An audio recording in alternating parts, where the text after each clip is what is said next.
কাজলা দিদি, যতীন্দ্রমোহন বাগচি। বাঁশবাগানের মাথার উপর চাঁদ উঠেছে ওই, মাগো আমার শোলক বলা কাজলা দিদি কই।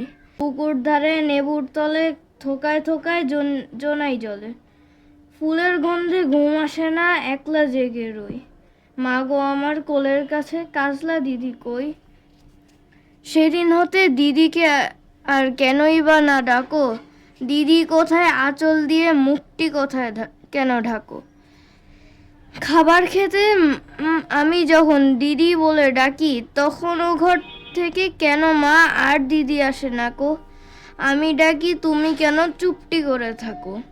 বলো মা, দিদি কোথায় গেছে, আসবে আবার কবে। কাল যে আমার নতুন ঘরে পুতুল বিয়ে হবে।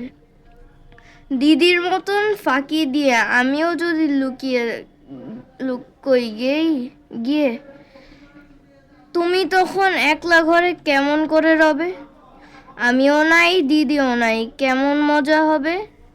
ভুঁই চাপাতে ভরে গেছে শিউলি গাছের তল, মারাস নেমা পুকুর থেকে আনবি যখন জল।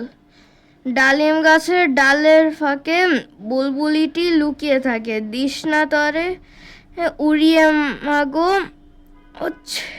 ছিঁড়তে গিয়ে ফল। দিদি এসে শুনবে যখন, বলবে কি মা বল। বাঁশবাগানের মাথার উপর চাঁদ উঠেছে ওই, এমন সময় মাগো আমার কাজলা দিদি কই। বেড়ার ধারে পুকুর পারে ঝিঝি ডাকে ঝোপে ঝাড়ে, নেবুর গন্ধে ঘুম আসে না, তাই তো জেগে রই।